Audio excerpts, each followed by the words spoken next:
All right, I think we're live, Meds.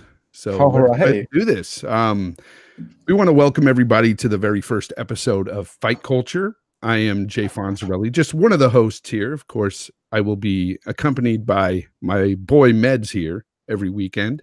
Every Sunday, we're going to come to you and bring you the latest and greatest here in mixed martial arts news. But for today, we want to start off with just giving you a bit of an introduction of ourselves, just to let you know why we're doing this, why we're here talking about mixed martial arts. Meds, do you want to go first? Sure. Oh, go ahead. Okay, so my name is Jay Medina. You can call me Meds. I've been a fan of MMA hardcore for like maybe 4 or 5 years. But the first MMA fight I ever saw was actually John Jones versus Rampage Jackson way back in the day when I was in college. And I was always interested in it, even since back then, because I was always a fan of boxing, but I always felt that it wasn't real fighting. And then I came into MMA and it just really opened my eyes. And, I started getting intrigued by it and I started boxing, started jujitsu. And, I trained for several years and, I honed my skill, met a lot of awesome people. And basically, I medically retired. I just beat my body up to the point where I just can't take it anymore. And Yeah. I've been wanting to, express my love and just share, the things that I know with everybody forever now. And I was looking for somebody to do that with. And lo and behold, Jay Fonzarelli was the man that, you're the guy. And, we came together and we said this was something that we wanted to do that would be fun. And here we are. Yeah, most definitely. For me, it all started back in the day, early 80s with my dad watching boxing. All the greats back then. You had Hearns, you had Sugar Ray, you had all these awesome fighters to watch, Hagler back then. And I loved the sport, but as time grew on and time went by, this spectacle of a sport just came along. And I remember watching the very first UFC one with my dad. And we were both taken aback because the styles were different. Here is a fight game where pretty much everything goes. And I got to watch Royce Gracie. The world got to see their first like jujitsu master take on all these guys and beat them and win that tournament back then. I believe it was like in 1993, somewhere around there. Mm-hmm. And it was amazing to me, as a kid. I was like, wow, this is cool, yeah, my dad loved it. And so we watched everyone after that. We would just always watch the fights. So we've seen UFC. You and I have been with it since its inception. So we've seen MMA and the UFC and all the other organizations go through a change over the years, becoming sanctioned, becoming more mainstream, and finding its way into more people's homes. And over the years, Meds, names like Gracie, Shamrock, Silva, Hughes, Couture, St. Pierre, Jones. I mean, the list goes on and on. We can go on and on saying these names. But these names became sort of household names with a lot of mainstream, people. You can put these names up against some of the bigger stars in some other sports out there.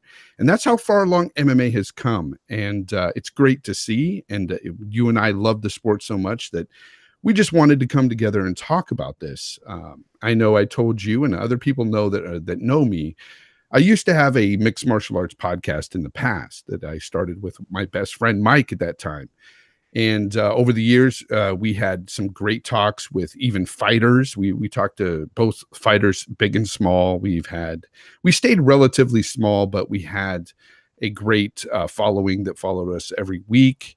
And when you came to me, Jay, and you said, hey, I want to do a mixed martial arts podcast, but I want to do one with you. And, I want to make this live. I want to make this, special. And I was all in, dude. That first day I was like, let's do it. I wanted to do it right then. Yeah. So, both Meds and I, thank you guys for being here, both live or on demand. The choice is yours. It's whatever you want. That's what is the great thing about being here on YouTube. And we hope that you enjoy this very first episode of Fight Culture Podcast. Oh man, this is the toughest sport on earth, man. and the best live show on planet Earth tonight. I guarantee it. You are now listening to Fight Culture with Jay Medina and Jay Fonzarelli.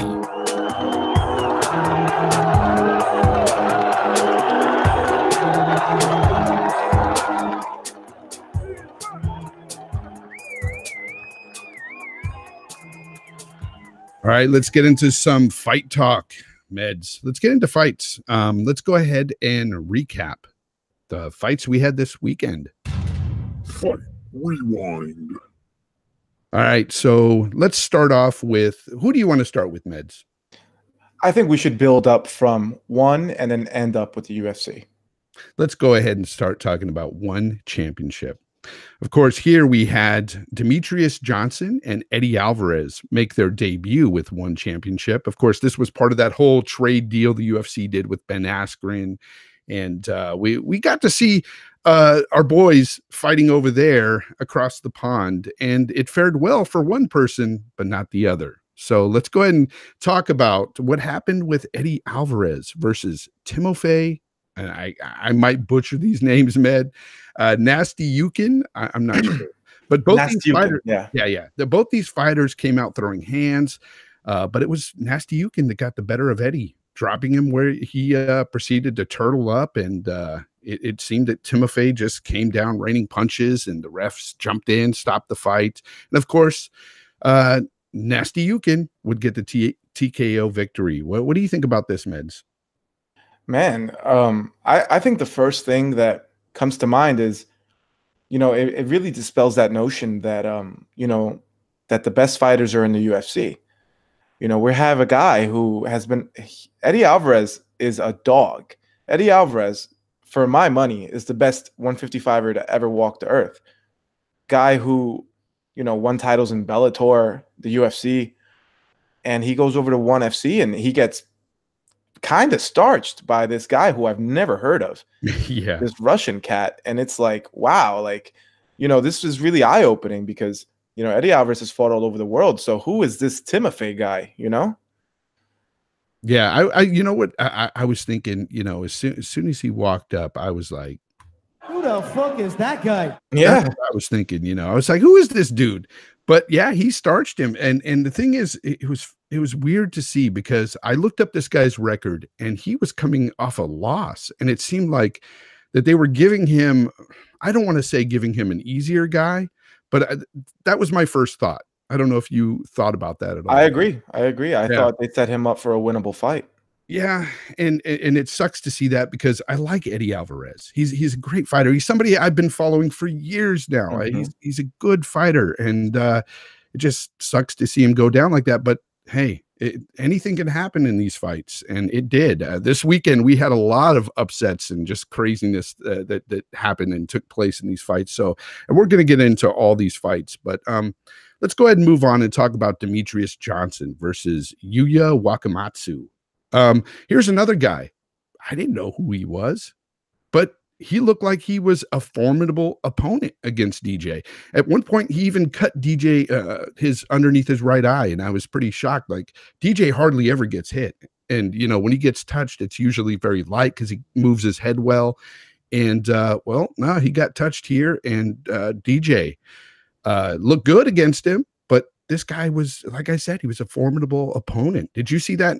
I mean, was that the same thing you got from this fight too, or? That is exactly what I was thinking as well. He got in there, and I gave him the first round, honestly. Yeah, because he was winning the exchanges. Like every time that they exchanged strikes, he looked like not only was beating DJ to the punch, but also he was landing harder. Yeah. So, it was looking kind of dicey there for DJ. But DJ is DJ. He composed himself. He's like, okay, I'm really in a fight here. And he was able to compose himself and get it together near the, in the second round there. But man, this guy, Wakamatsu, he's game. And I like him. And I'm actually looking forward to seeing him in the future as well. Definitely. And you could say that DJ does what DJ does best, and that is adapt. DJ being one of the most well-rounded fighters I've ever personally seen in the cage. That's what I love about watching DJ is the fact that if he's losing on the feet, he can take it to the ground. If he's losing on the ground, he'll get up and take it to the feet, damn it. DJ is just one of those fighters, and DJ did so. He took it to the ground and ended up getting a guillotine choke on Wakamatsu.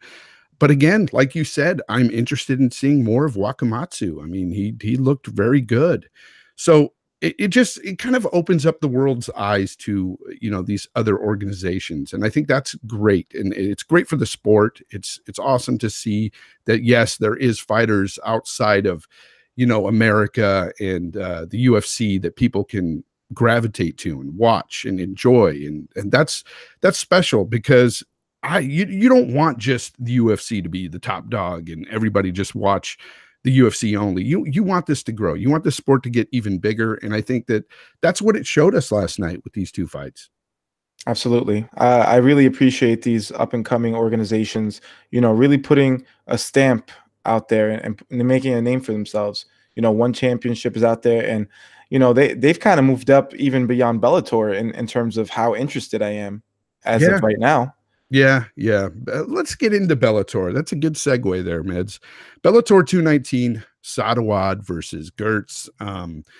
It was definitely a tale of two fists here, with dropping Awad in the first, but Awad would refuse to go away, sticking and moving. They were both, fighting really well, but it seemed that like it wasn't Gertz's. It wasn't Awad's night. It seemed that Gertz got the best of him on the feet, and anytime Awad would attempt to take Gertz down, Gertz would make him pay with fists raining down on him. What did you think about this fight? Well, firstly, I think that was a hell of a fight. It was fun. And it's going to be ignored. Like, nobody's ever going to reference this fight ever again outside of this podcast and this week. But, it was a hell of a show for the fans. Not really much in terms of like how important the fight is, because Saad Awad and Brandon Gertz are not going to be fighting for the Bellator title anytime soon. But they're definitely two guys that you throw anyone in there with them and they're going to hang with them, like, no matter who they are. Like, I saw Brandon Gertz hang in there with Michael Chandler like 8 months ago or so. Like, he definitely is very strong. And Michael Chandler actually had to resort to wrestling there because he was getting pieced up on the feet against Gertz. And it was just a fun fight for the fans. Saad Awad, a little too much complaining to the referee for me. I never like to see that, because I feel like you're not focusing on the fight at that point, and looking for the ref to save you. But overall, amazing fight. Saad Awad didn't give up. He hung in there. He hung tough. And it was the proper decision. Brandon Gertz deserved the win. Yeah. Did you check out the Daniel Straus versus Shane Crutchin fight? I did, only because I wanted to see how Daniel Straus looked. Yes. I'm actually a fan of Daniel Straus. Yeah, same. Yeah. So, I mean, it was good to see him come back and get the W. That's for sure. But why don't you break down what you thought of this fight?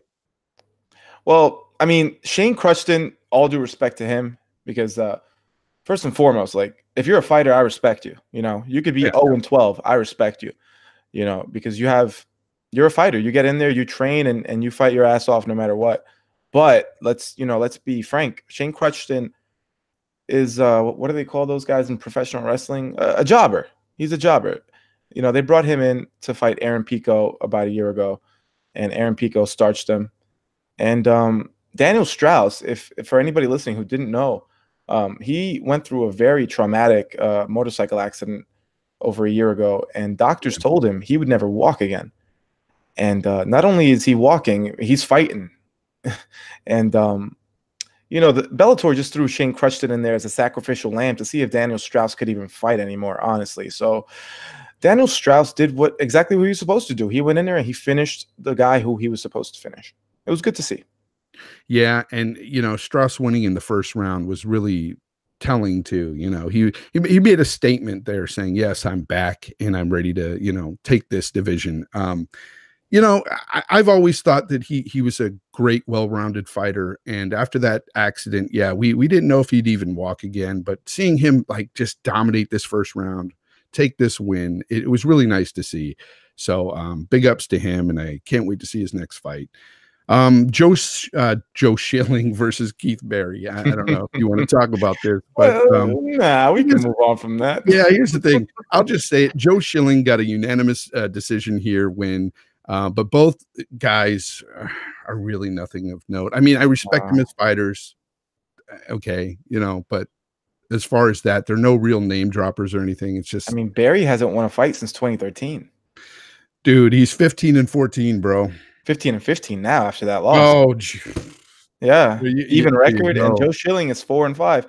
I mean, Joe Schilling is, you could argue he's the greatest American kickboxer of all time, but in MMA, it's a completely different game. And I think he's trying to make a comeback into it and make a name for himself and perhaps, start making some real money. But with a 4-5 record and fighting guys with 15-15 records, I don't know if that's the way. Yeah, and that's the thing, Schilling has become sort of a punching bag, around the community, and it sucks. It's not his fault. Like you said, he's a great kickboxer, but when these guys, these fans of other sports are always talking about, well, if this guy went over there, he'd beat up, every guy in MMA. And I'm like, dude, it's a different sport, man. Mm-hmm. You can't just throw somebody like Mayweather in MMA, and you can't throw somebody, in boxing from MMA and expect them to beat Mayweather. It's the same thing. It's like, they've got their own set of rules and just their own styles. And it's just, anyway, we're moving on from Schilling. Yeah. Let's talk about Andrei Koreshkov versus Mike Jasper, of course. Mike Jasper is one of those guys that, again, like, who is that guy, right? Regional fighter, yeah. Yeah, to me, it seemed like Koreshkov should have just taken this fight and just blew past Jasper. But that didn't happen, did it? Yeah, unfortunately. So the thing is like, and here's the thing with Mike Jasper, he was a fill-in for Lorenz Larkin. Lorenz Larkin, he had an undisclosed injury. We don't know what that was, but he couldn't make the fight. So they threw in Jasper, and you would think that Koreshkov would just run right through this guy, but it didn't happen. And I mean, look, he ended up getting the decision win, Koreshkov, but he should have beat him. He should have beat him up. I don't understand what happened here, Meds. Like, do you think he let him off easy, or do you think that Jasper's just got some spunk? Listen, I don't care who Mike Jasper is, okay? Andrei Koreshkov should have finished this guy in the first round. This is one of those situations where, yeah, you won the fight, but you kind of lost. Like, this guy, nobody's ever heard of this guy, and you're 17-3. You fought the likes of Ben Askren and Douglas Lima, and hung tough with them, and even defeated Douglas Lima at one point. Defeated Benson Henderson, and you can't beat Mike Jasper in the first round. Like, I'm sorry, man, but this is a loss on your record as far as I'm concerned. Damn, you heard it here from Meds. Yeah, I see what you're saying, though. He fought a lot of good guys in the past, and even if he didn't win up against, say, an Askren or somebody else, he still fought well. And here he is, looking like mediocre against Mike Jasper, whoever this guy is. But anyways, we're going to go ahead and move on to UFC Philadelphia. This was ESPN. It was UFC on ESPN2, I believe. So the fight we're going to start off here was Sodiq Yusuff versus Shimon Moraes. I believe that's how you say it. I'm not sure. But anyway, Yusuff seemed to come out with a great game plan of attacking the lead leg of Moraes, slowly working it, chopping him down in hopes of taking that lead leg away and also taking that power away, for those of you that don't know. But you know what? It seemed like Yusuff was able to just dominate in this fight pretty much. What did you think about this one? I thought this was fight of the night. This is my personal fight of the night. It was very entertaining, very high level, very good high level striking. That maybe the layman would not be able to quite understand, but I was definitely, eyes glued to the television. And Sodiq Yusuff, I'm very impressed with him here because Shimon Moraes is no pushover. Shimon Moraes hung tough with the likes of Marlon Moraes back when they were in the WSOF. And he also hung tough with Zabit Magomedsharipov, who is like, people are seeing him as the next guy at featherweight. So the fact that Sadiq Yusuf could come in here, man, and really take it to Shaman and dropped him in the last in the last round and looked like he could get the finish, you know, is very impressive. And I'm really looking forward to seeing him grow. And I'm hoping that the UFC throws a wrestler his way, because sure, you're outstriking another Muay Thai guy, you're a Muay Thai guy, but let's see how you do against a wrestler, maybe a jiu-jitsu guy, or maybe what are they, 45ers? Yeah. Maybe throw him against Michael Johnson, see how he deals with that speed. But yeah, I'm looking forward to his future matchup. Yeah, you know what? I think he would take Michael Johnson. I think he's more well-rounded than Michael. Michael's a good fighter, but Yusuf, I think he's on another level. I think what he did to Moraes here was pretty amazing, to be honest. I mean, he didn't only take him up on the feet, but he got into full mount at one position at one time. He was able to Moraes was able to get up, but it was just it was good to see these different looks from Yusuf, and see him beat a guy like Moraes, a very tough opponent. So yeah, he's definitely one of those up and comers to watch out for. The next guy we're going to talk about, though, another guy that's sort of an up and comer that didn't look so hot to me. It didn't showcase his skills anyway in this fight. It basically looked like he was out of his element in a way, and that's, of course, is Kennedy Nzechukwu, I believe. Nzechukwu. Nzechukwu, okay. Nzechukwu, versus Paul Craig. Okay. Paul Craig decides to come out after several attempts at a single leg takedown. He decides that he's just going to pull guard because he couldn't take down this Kennedy. And to Kennedy's credit, he got out of some crazy arm bars in the beginning. But it looked like Kennedy wasn't going to be very just looked like he was out of his element to me, Meds. It looked like he was just not really what's the word? He looked green to me. He looked very green. Looks like there's a lot of potential there. I think I told you this on a text message. I see a lot of potential in Kennedy, but the guy just seems to be very green. The guy just doesn't seem to have it all together. Is that basically what you thought too of this fight? Yeah, absolutely, man. Kennedy Nzechukwu, he's a specimen. If you guys haven't seen this guy, he's a hell of a physical specimen. But the dude is only now 6-1. This is another what's the word? Another example of the UFC just getting overzealous, and Dana White just falling in love with these guys who finish all their opponents in the first round. It's a mistake to, analyze and assess these people's talents by how quickly they're finishing guys. Because if you don't see any fighter fight outside of the first round, what have you seen really? You haven't seen anything. You only see how well they start fights. You don't see what happens after their pressure. You don't see what happens after, maybe they've been touched up a little bit. Maybe they're front runners. And Nzechukwu here really, like you said, just displayed how inexperienced he was. And against somebody who he maybe should have finished, but Paul Craig's been in there with a lot of good guys, and he showed his veteran savvy again. Yeah, and Kennedy, he showed his inexperience again with the eye poking and the constant use of fingers to the face, just little stuff that is usually bred out of fighters by the time they hit a main card anyway. For the most part, it just seems like he just needs a lot of work. But yeah, he does have some potential there. Big guy. Let's get into Karolina Kowalkiewicz versus Michelle Waterson. I thought this was a great fight. It really showcased Waterson's skills. I think she's pretty underrated, to be honest, Meds. What do you think? I think she's certainly, I agree with that. I think her problem is she's a little bit undersized for the division. I agree. But go ahead. I'm sorry. She beat Karolina everywhere in that fight. Everywhere. Yep. She outstruck her. She outgrappled her. She showed more heart, more grit, more aggression.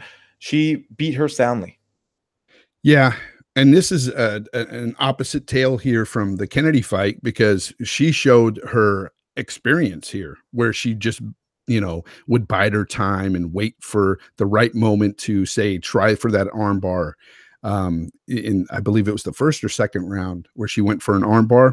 The second round, yeah. Yeah, second round. And she waited for that for a while, right? Right at the right time, because Carolina is no slouch on the ground or on her feet. So she knew, she showed her experience there. And I really think that you're right on the money with her being too small for the division. But man, she's putting up one hell of a fight. Yeah, when you're undersized, you better make up for it in other places, and she's certainly doing that right now. Yeah. So of course, Waterson got the unanimous decision here, and I'm Carolina's. You texted me about Carolina, and you said that she has lost how many fights now? I believe she's 1-4 in her last 5. Yeah. No, she's 2-4 in her last 6. Yeah. Yeah. So she's lost, I think, 2 straight now. Yeah, 2 straight, 2 straight, and before that, lost 2 straight. Yeah. So what are your feelings on where she goes next? I mean, what do you think, that she's in trouble here, or do you think that I think she's done. You think so? I think she's done, and here's why. Go ahead. If I'm not mistaken, she's 32. Which I think is already, especially at the lower weight classes, and she fights at the smallest women's class, it gets really detrimental once you reach those ages, because you just lose so much speed, and all these other women are so speedy and they're going to be faster than you. And it's all about, it's a game of inches. If you lose a little bit of speed, it's not a little bit in the grand scheme of things, because everybody else is out, beating you to the punch. And not only that, but I read an article about Carolina saying that, she and her husband, had a chat and have come to an understanding, saying that she's going to hang up the gloves in about 2 or 3 years time, because they want to start a family. And if she's going to start a family at around the age of 34, 35, I don't really see her coming back after that. So if she can't get anything going in the next year or two, then she's just going to be essentially a elite gatekeeper, where if you beat her, you're a top 10 person. Yeah. But she's never going to go past the top 5 and get a title shot again. I just don't see it happening. Yeah, I hear you on that. Especially, I think that, if she's planning on having children in 2 to 3 years, she might get a couple of more fights in her, if that. And I don't think this is a situation where the UFC is going to get rid of her per se. I think this is just a situation where she's just going to retire soon. But I really enjoy her fights. I think the division, honestly, if you look at the top 5, it's pretty solid division. So I mean, it's not bad. The people that she's lost against aren't slouches by any means. So I don't know. She hasn't lost to anybody bad, of course. Hell no. But the thing is, the strawweight, you said the top 5 is good. Dude, strawweight, for my money, is the best women's division, period. It's so deep. Yeah. Deep. No, it's really deep, because you've got people like Joanna there. You've got, Waterson. You got so many different looks there. Gadea is there. It's a Shark Tank. Yeah, it really is. So you're right. She's probably never going to become champ, or she will never become champ, unfortunately. But I don't know. What do you think Waterson's chances are? I think Michelle has a really good chance at becoming champ. I wouldn't bet money on it, but I think, first of all, I think she deserves the next title shot. I think, right? And then the winner of the wrestler girl, what's that wrestler girl? Tatiana Suarez. The winner of Suarez versus Ansarov should get the winner of whoever wins this Rose Andrade fight should fight Waterson, and the winner of that should fight the winner of Ansarov Suarez. Okay. Because Waterson, first of all, the UFC likes her, man. The UFC pushes her. She's an Endeavor. Endeavor is her agency. Right, and Endeavor owns the UFC, so they're definitely going to push Michelle. And Michelle's got the skills. She's not just a pretty face to prop up. Like, she's got talent, and she's a killer. And she's a mom. She could be the first mom with a title. I think that's good. I think it's good marketing. Yeah, it's great marketing. All right, let's go ahead and move on to Josh Emmett versus Michael Johnson. Well, honestly, this fight turned out to be a boxing match with some kicks thrown in for good measure, in my opinion. And when two good strikers, as you know, Meds, when two good strikers, stand in front of each other and are willing to go toe to toe, what usually ends up happening? One of them falls. One of them falls to the canvas, and that's exactly what happened with a huge overhand right from Josh Emmett to Michael Johnson's face here. He goes down on the mat, and he's done. And it's funny because he kind of protested that after he got up, Michael Johnson. It was pretty funny. Yeah. I mean, hey, when you have no idea what just happened, you'll be confused. You do it too. Yeah. Yeah. But were you kind of shocked at this fight at all? I was shocked. Shocked is not the word. I definitely wasn't shocked because we saw how hard Josh Emmett can hit when he dropped Ricardo Lamas. But I did not see him having the speed to hit Michael Johnson with a shot like that. Mm-hmm. And for pretty much the entirety of the fight, Michael Johnson was kind of dancing on him, moving. He was pointing at him oh, you missed. Like he was jawing at him and having fun with it. And I really liked seeing Michael Johnson that way. I had the pleasure of meeting Michael Johnson this year in Brooklyn at the Cejudo Dillashaw event. And he was the nicest guy. I didn't think he would be that nice. So I was rooting for him here because of that. And damn, he maybe should have stepped on the gas a little bit, man, because he was piecing him up. But Emmett, man, he timed that overhand right, that classic alpha male, and he starched him. Yeah, pretty much. So what do you say happens to Josh Emmett here? I mean, this has got to be a good look for him beating Michael Johnson. I mean, we have to see who's ahead of him in the rankings right now. Josh Emmett just came off of a broken face. Like Jeremy Stevens destroyed this man's entire face. And so I thought maybe he would be tentative against Emmett here. I mean, against Johnson here, but no, he was not. He hung in there. He hung tough. I see Josh Emmett maybe fighting Renato Moicano. Yeah. Because Renato's coming off a loss. He's ranked 5th. He needs to come back. So I think that's a good matchup to make. Yeah, good call there. All right. Let's go ahead and go on to the next fight we saw, which was David Branch versus Jack Hermanson. Yeah, one more thing about Michael Johnson real quick. Okay, before the fight, he was taunting Josh Emmett, in the media, just saying, this guy thinks he's a knockout artist. He's he doesn't hit hard. Yes. Yeah, you're eating those words right now, aren't you? I remember that when that was going on. I was like, what is it? After he got knocked out, I was like, oh, this guy's got egg on his face. Yeah, absolutely. But yeah, that's it. Damn, good point. David Branch, Jack Hermanson. What can we say about this fight other than it was really quick here, Meds? This is one of the ones that kind of shocked me, to be honest. I was expecting David Branch to beat Hermanson, and it didn't happen that way. I was shocked. I couldn't believe it. I could not believe it. I've met David Branch and I've seen him roll. He's a Renzo Gracie black belt. I trained under Renzo Gracie for some time, and the guy's a beast. Yeah. And the fact that Hermanson could, because if you look at the replay, before he was tapping, David Branch thought everything was cool. Yep. And then it's no, everything is fine. Oh shit, I'm about to go out. Let me tap. It's Hermanson caught him slipping, and David Branch did not see it coming.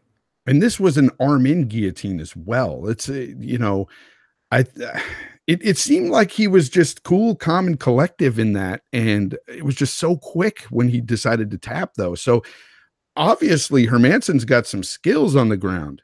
The thing is, he pulled off a very nasty trick that I've honestly never even seen done, where he got the arm in and then tucked his knee in between the arm, so the arm was trapped.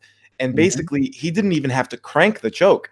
All he had to do was just lay there and wait for the guy to tap. It was very nasty, very nasty. Well, I got to tell you, I definitely became a fan of Jack Hermanson as soon as he pulled that off against, again, you said a Renzo Gracie jiu-jitsu black belt here. And I did not see that coming.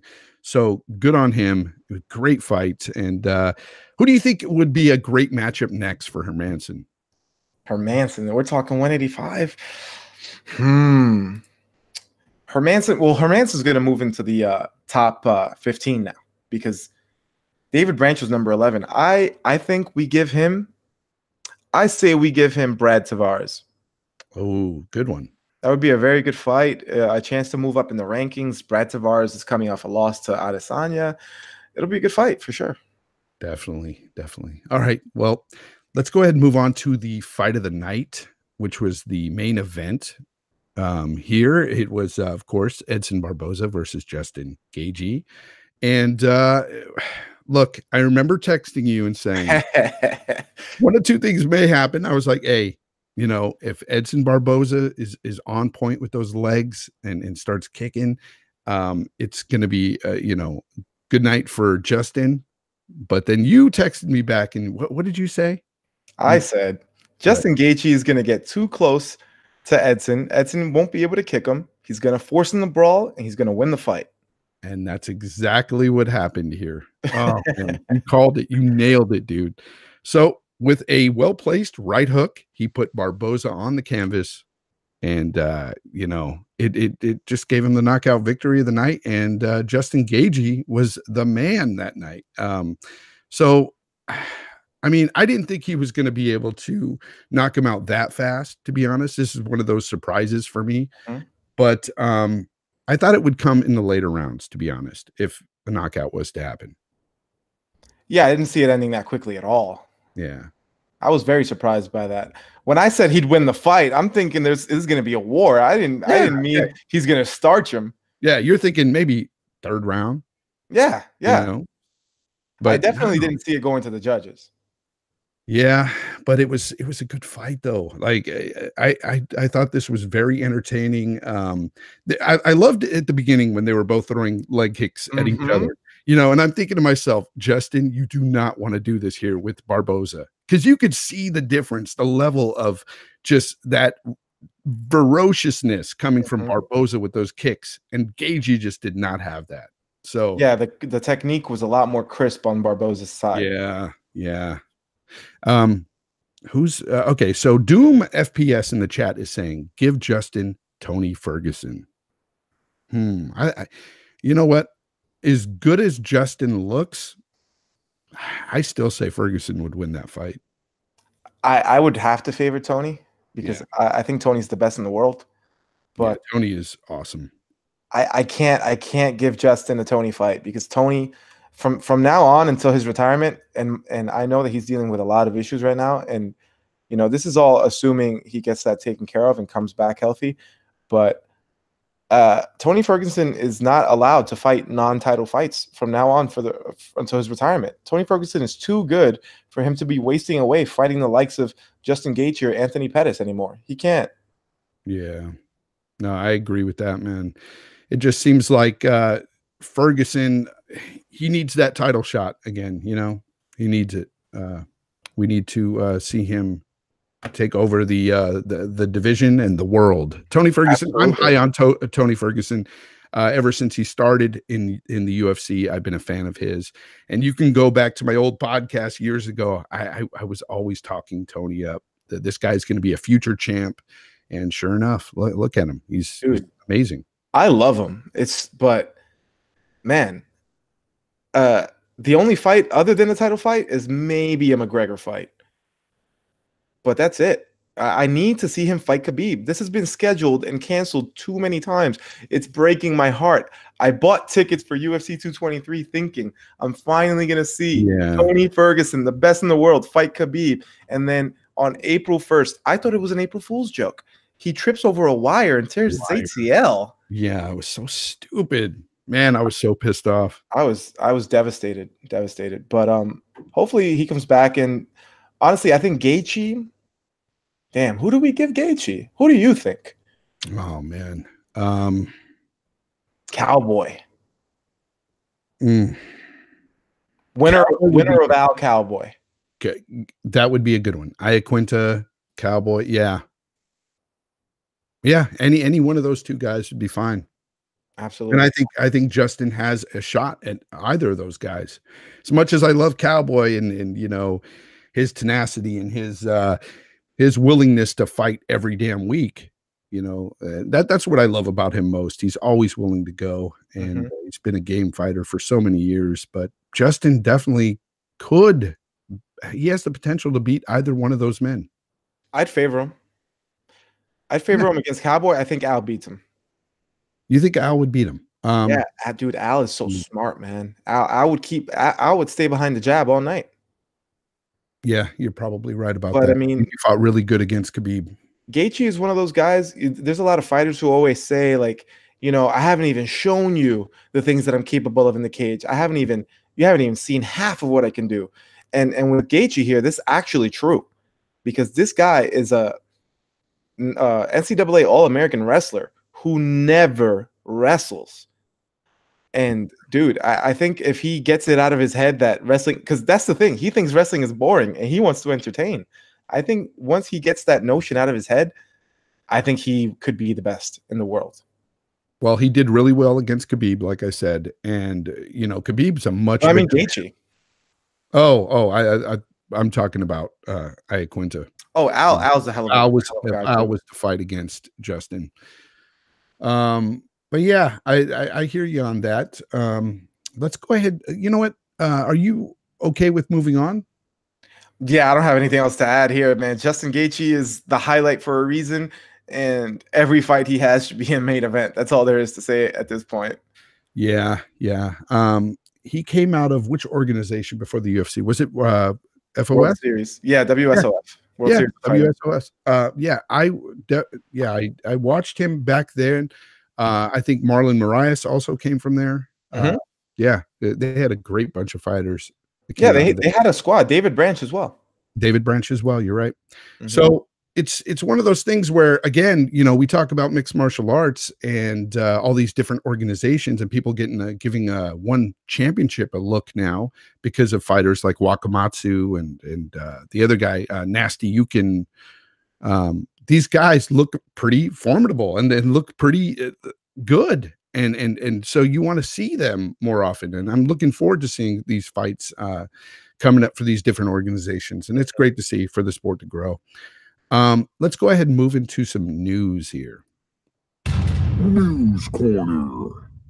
All right, let's get into let's talk about Conor McGregor. What's going on with Conor? Who's that? Who's that? Conor. Oh yeah, that guy. He used to fight. I guess he's retired now. I don't know. Yeah, he's retired, huh? Do you believe that? Nope. I don't believe it either. I think this is purely a marketing ploy. I think this is just not a marketing ploy, but a tactic to try to a bargaining ploy. I think he's just trying to bargain with the UFC. This is one of those tactics. I think he's done this before where he's claimed to retire or going to retire, and UFC gave in. So, so I think that's all he's trying to do here. I'm sure he's making a lot of money with Proper 12, but he could be making even more money fighting again. So he knows that. The world knows that. We're not stupid. But when it comes to these sexual allegations that are swarming around him, now, of course, we don't know much. I've delved into it a little bit, and I've read rumors, and I've seen pictures and stuff, but nothing I really want to comment on out in the open because I think it's not professional. And again, this is all hearsay and rumors. Yeah, it's irresponsible. Spread. Yeah, it's very irresponsible to do that. But here's the details that we have so far. Okay, so apparently over in Ireland, they have a different set of rules they go by. Their laws are just much different than ours. That they sort of you go through a process before they even announce your name with something like this, with a sexual allegation. So the fact that they're mentioning that he has been charged with sexual misconduct is a big thing for me, because they do go through a certain process, not a trial, but a hearing before anything ever goes public. And usually if it's not true, it gets dropped and it gets put away. This did not. So this kind of makes me feel like there is some validity to these sexual allegations. I don't know if you've read much on it, but I've read a lot on it. But I mean, who's to say? I don't know. If what's being discussed is true, then man, like Connor's finished, man. Like I can't condone that, man. Like I'm a big fan of Connor, but dude, like taking that guy's phone and smashing it, jumping into the Bellator cage and smacking Mark Goddard, you know, the bus incident from like he's out of control, man. And like he just keeps getting these little slaps on the wrist. And when you do that to somebody, it doesn't deter them from going crazy even further. It just enables them.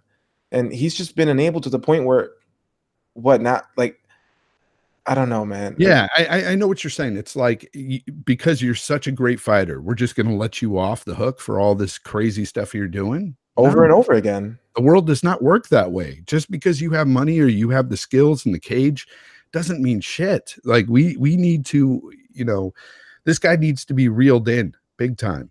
Yeah, where are his friends? Like who's in his ear? Like I don't understand. Like I have a lot of good people on my side who, even when I'm a nobody and when I get crazy, they reel me in like, hey, Meds, relax.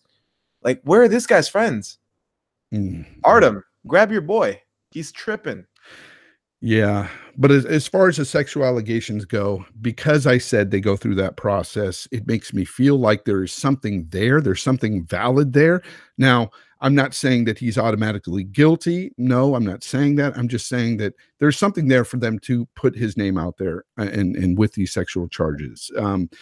Because you can go back to, you know, Mike Tyson back in the day when he got charged with rape and everything. If you listen to that whole story and how it went down, it just seems very fishy. Even though he got convicted, it just feels very fishy. I don't know. But I don't really want to speculate too much on it. I just say that, you know, concerning him as a fighter, I think he's a really, really, really great fighter. I think that he's great for the sport with his trash talking and really bringing in viewers, that sort of thing. But we can't have him running around like a crazy man. We can't have that. And I think even Dana White's sort of tired of that. And that's why Dana White is playing hardball right now. He told him basically, fine, go ahead, retire, have a nice life. I think Dana is secretly salty. I don't think he actually feels that way. Oh, I'm sure he's salty. I'm sure he is. This was their star, their biggest star, and he just pretty much left them. Yeah. The thing is now though that Conor McGregor, you know, some people would like to think that he, you know, is some sort of puppet master behind the strings of the UFC. But the thing is that he's really not. He has more leverage than any other fighter, but that's because every other fighter has zero leverage. The UFC just signed a deal with ESPN that made it so that the only way you can buy a UFC pay-per-view is through ESPN Plus if you are already subscribed.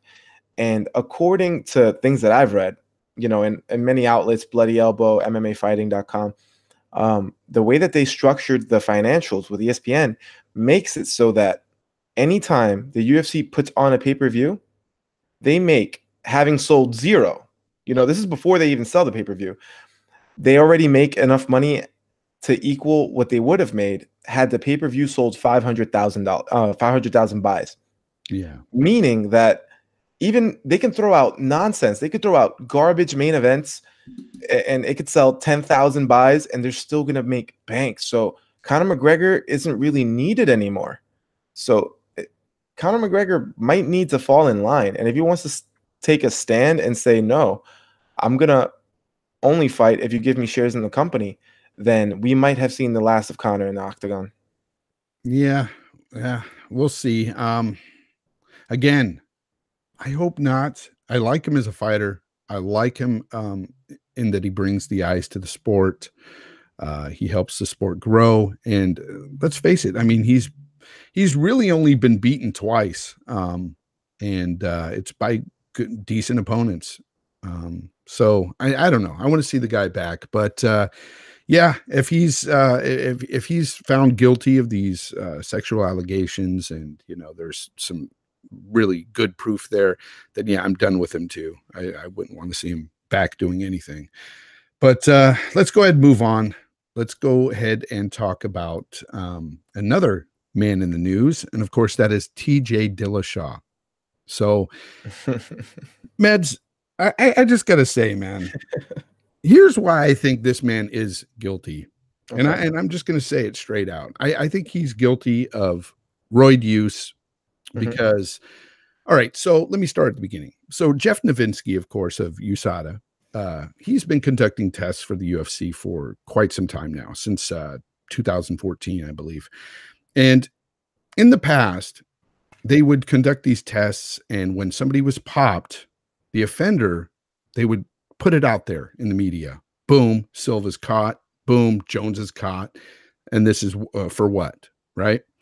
Well, they had changed their policy, I believe, at the end of last year or the beginning of this year, whereas they wouldn't tell people what's going on. They would go through a due process, so to speak, like kind of like Ireland with their sexual allegations. They would go through a process and make sure, hey, this guy's really dirty, and then they would put the news out.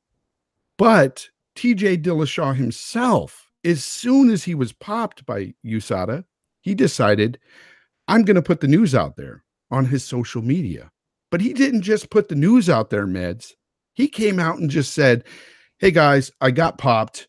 I'm going to do a year, where I can't fight. And I'm going to relinquish my belt. Who does that, Meds?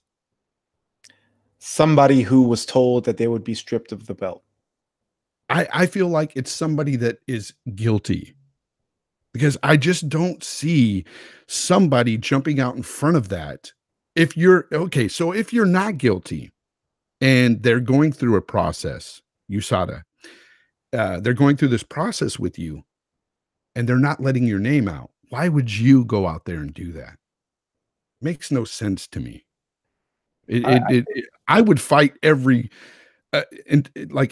in every way I could before I actually put it out there to anybody. I think, behind the scenes, the fight was already fought and lost.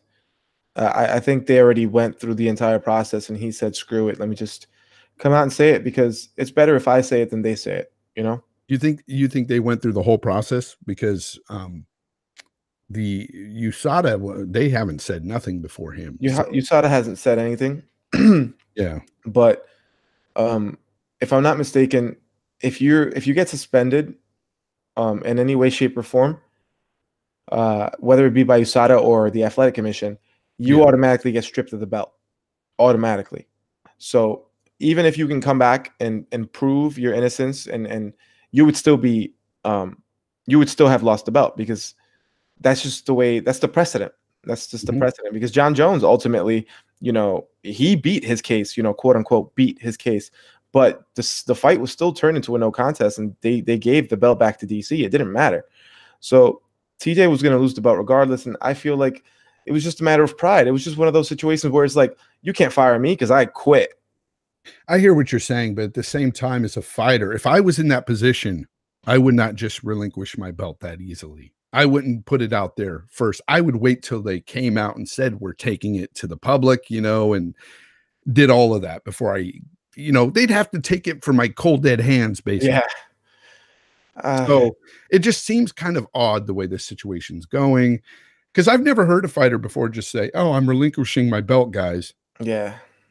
I mean, DC did it recently. But that's the thing. A fighter's never going to say, yeah, take the belt. They're going to say, yeah, take the belt, because they already told me they're taking it from me. But DC didn't in a way different way. DC wasn't popped for roids. No, but they told him, dude, we're going to take the belt and let Alexander John fight for it. So, but yeah, dude, it's just one of those situations where anytime you hear of a fighter getting popped, it taints the legacy, And it does. It makes you think back to the fights they've had, to the wins, to the, it just makes you think, well, were they always dirty, or, it sucks. TJ's my favorite fighter, full disclosure. I love TJ Dillashaw. TJ Dillashaw is my favorite all-time fighter. I think you can argue, I would argue that he's the best in the world, regardless of weight class. Obviously, the Cejudo thing I was live at the Cejudo fight, and as soon as it happened, I walked up and left. I was almost in tears, dude, because I love this guy. I just love his fight style. I love how tenacious and just like he's a jerk, and I like that, you know? Yeah, Like, he's did like, you "Dude, I'm gonna did kick you your ass." follow I'm sorry, go ahead. yeah, did you follow him when he was with, Team Alpha Male? Yeah, yeah. Ever since I was a fan of the sport, I've always loved him, you know. And I thought he was gonna kill Cejudo and kill flyweight and dominate and dude, like you go from having a chance at winning 2 belts and then a month later you have zero. It's heartbreaking, at least for me. And honestly, I'm against this USADA nonsense that goes on in MMA anyway. Yeah. How so? I Explain. I just think you're playing a cat and mouse game where imagine this is going to be a stupid analogy, but imagine you're a cat and there's 1,000 mice running in front of you. You can try your best to catch all of them, but you're maybe going to catch like 6 or 7, and the other 993 are going to get away. And that's what USADA is, because they're not catching everyone. It's impossible to catch everyone. It's simply not. So you're busting guys, you're ruining careers, but there's other guys out there who point and laugh and say, yeah, that guy's a cheater, but they're dirty too. And they're not getting caught because, I don't know, maybe they're ahead of the curve, maybe they have better doctors. But the fact is that you're never going to catch everybody, and you're taking money out of families' mouths. And dude, I just want to see people fight, man. I don't care about this stuff. Yeah, no, I definitely hear what you're saying here, because I've said this in the past too. If you're gonna test, fine, but let's not act like all of these, not all, but a lot of these fighters aren't on something. I would say most. I would say at least 51%. Yeah, and that's the thing, excuse me. At the end of the day, you're right. It's like trying to catch 1,000 mice, and you're only going to catch a handful here. But the thing is what do you do if you want to try to clean up the sport? I think you make it kind of like the way that the NBA and the NFL do it. You make it so that yeah, but they don't catch anybody. That's the point. The drug test is just a stupidity test. It's an IQ test. Listen, we test you at this time, at this place. Don't be dirty. And then like, oh, okay, at this time I got to get off my stuff. I got to quit the cycle. I have to, and then boom, you test and you're clean. And if you fail, then you deserve to get suspended for 2 years because you're an idiot. Yeah, but that's essentially what was going on before USADA. And it was better that way. Yeah, I hear you in terms of not ruining some of these careers and stuff, but at the same time, like, if you want to clean up the sport, that doesn't really clean up the sport. That only enables these fighters to continue to do what they're doing. And I agree. I don't know. At the end of the day, it's a catch-22, man. You're damned if you do, damned if you don't. You'll be allowing those fighters that are on something to fight against those that aren't. Don't test. So I don't know. It's a very complicated conversation. It really is, because I believe that there are fighters that don't do that stuff at all. I believe there are, but again, I think those are few and far between. I think, like you said, the majority probably do, but for those guys, those few guys out there that are fighting clean, it's an unfair, advantage going to their opponent, and I don't think that's right. Yeah, this is the thing, man, that it's just it's never going to be solved. It's a cops and robbers situation, man, and it just goes on forever. Yeah. It's just unfortunate that my guy TJ Dillashaw got caught, man. Yeah. But anyway, you did the crime, you do the time, and I don't feel any sympathy. Yeah, we'll see what happens. Did they come out yet and say exactly what was? No. Yeah, see, that's the thing. I haven't heard anything from USADA. It'll come out. It'll come out eventually. And honestly, and I'm gonna be kind of mad if this is the case. I think it's just gonna be like a diuretic that helped them cut weight to 125. Like, it has to be. Like, you've been fighting this whole time at 35 and with USADA and always testing clean, and the one time you drop to 25, you pop. Yeah.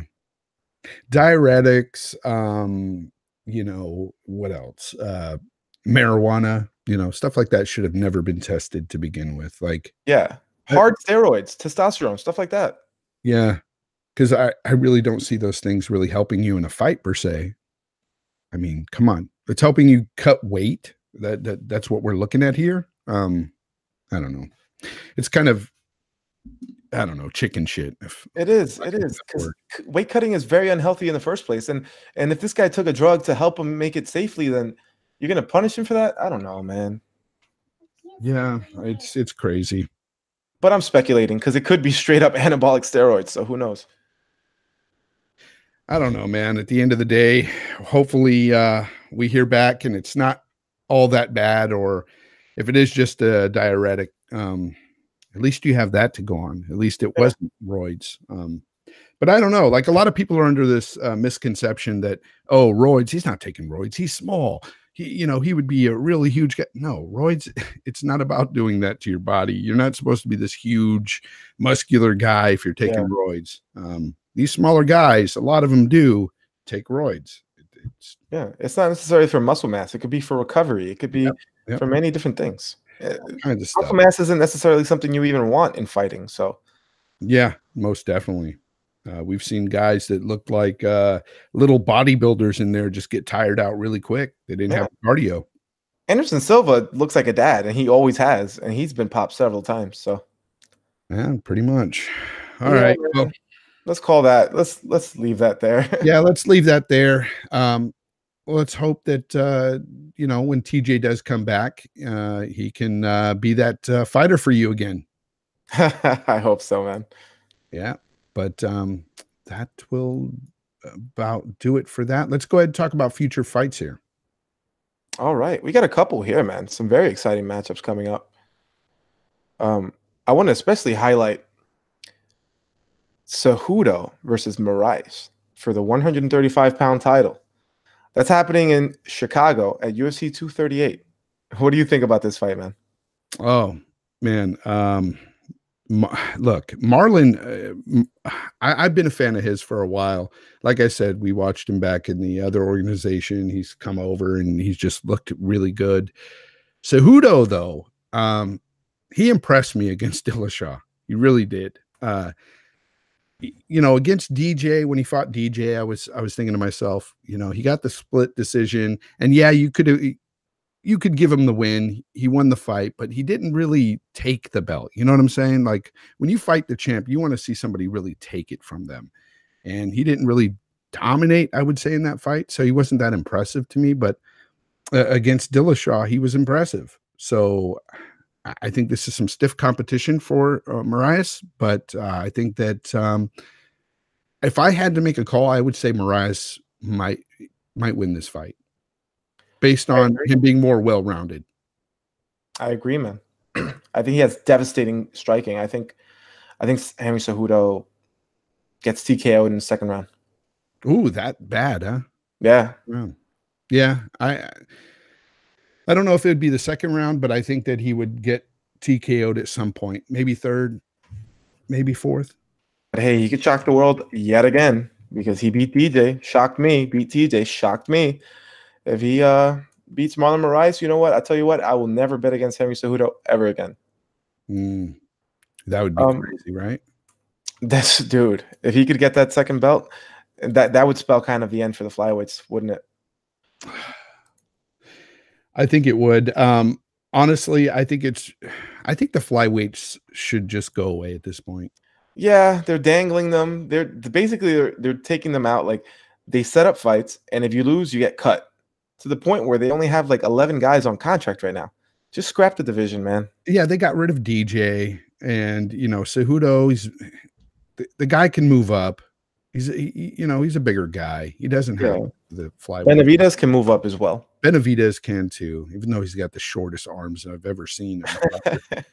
There's a nickname I used to give him back in the day, short arms. Yeah, because dude, I'm surprised like he can get like a double leg with how short his arms are. But anyway, we've got a couple others here. Go ahead. We've got I'm going to leave out some of the lower key ones, but we've got some really high key, awesome ones. We've got Woodley versus Lawler 2 coming soon in Minnesota. That first one was a barn burner. That first one made me cry. Oh, why is that? Because Robbie Lawler is the most exciting welterweight champion we've ever had, and like, Usually, when it comes to fighting, the really exciting guys who put on the very best fights, they never get the title. But in this case, Lawler actually got the title. So it's like, wow, I get to see the guy who is the best in the division, but he's also the most exciting. I love that. And then losing the title to Woodley like that, it was just so sad for me. Yeah. But to be honest, I think that Woodley's going to win this one again. Again? I do. I got Lawler this time, but we'll see, man.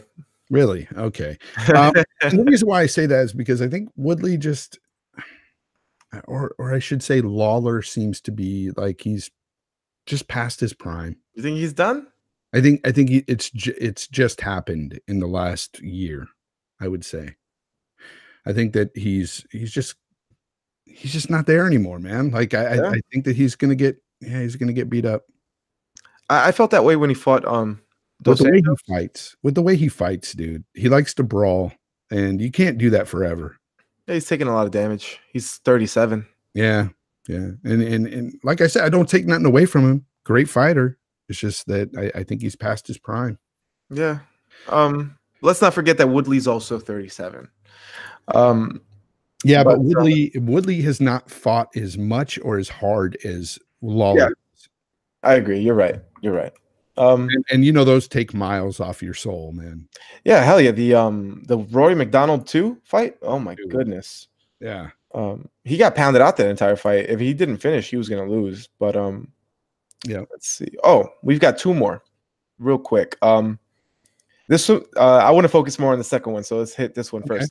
So Nunes versus Holm, targeted for UFC 239. Oh, dude, you know who I got here, man. Nunes all day. Nunes. Oh yeah, 100%, dude.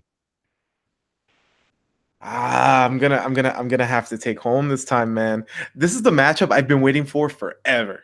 Why is that, brother? Here's why. Okay, Holm, I don't like watching her fight. I think she's boring, right? She's very, very boring.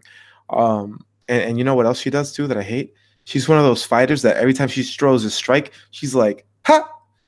Like, yep. I hate that. I really hate that. Yeah. So watching her is never really a treat. But here's why I want to see the fight. I want Nunes to be able to take out Holm because that means that she has defeated every women's champion that has ever existed in the UFC, other than the 115ers, obviously, because they can't fight. But she's beat every other champion. She's beat Shevchenko, who's the 25 champ now. She's gonna beat Cyborg, Ronda, Tate, and now if she beats Holm, that's every champion ever. And I think that's a hell of a thing to put on your resume. So I've been dying for this. Wait, so you're saying that you hope Nunes beats Holm? No, I'm saying I've always wanted this matchup because of that reason. But I would lean towards Holm in the matchup. Really? But why would you lean towards her? Because I think she just fights real patiently and in a style that kind of is. And that's exactly where I think her downfall is. Nunes is going to come at her and not give her a chance. Kind of like the situation with Justin Gaethje and Barboza. Same thing here. I think she's going to fight dirty, come up close, and just knock her out, dude. Yeah? Yeah. I mean, let's not forget, man. Holly Holm is like 45-3 in boxing. Okay, let's not forget Holly Holm in MMA so far. Her boxing hasn't been that great.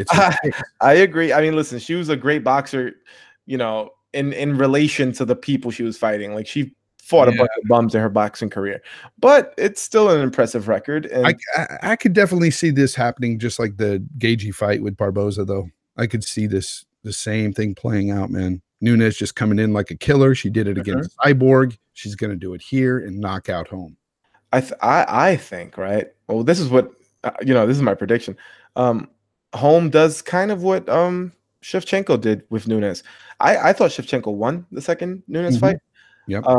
And it was just through patience and distance management. And I think Holm can do a similar thing. I think, though, that because Nunes just knocked out the one female fighter that nobody thought would ever be knocked out, I think that her confidence is so high that, again, she's going to go in there and be a killer and just knock out Holm. I think that can happen. I would love to see that because I'm not rooting for either one. Dude, I'm like both rooting of for them. Nunes. I'm a huge Nunes fan. So I'm a fan of both. So, I'm going to be sad for whoever loses and I'm going to be happy for whoever wins. But Nunes does look like she's kind of got one foot out the door. She's hinted at retirement. And I think this is the last scalp she's got to collect, really, because if she beats Holm, what else does she have to prove? Like, who's she going to fight at 135? Aspen Ladd or somebody like that? Who cares? Yeah. Like, beat Holm, get your money, retire. You're right. This is the one person she needs to take out. And I think that would be a hell of a not Cinderella, but a hell of a way to end your storied career. Yeah, most definitely, man. The swan song of Amanda Nunes. Yep. And last one before we get out of here. All right. Because this is something the fans wanted. Jorge Masvidal, Game Bread versus the funky Ben Askren. Also at UFC 239.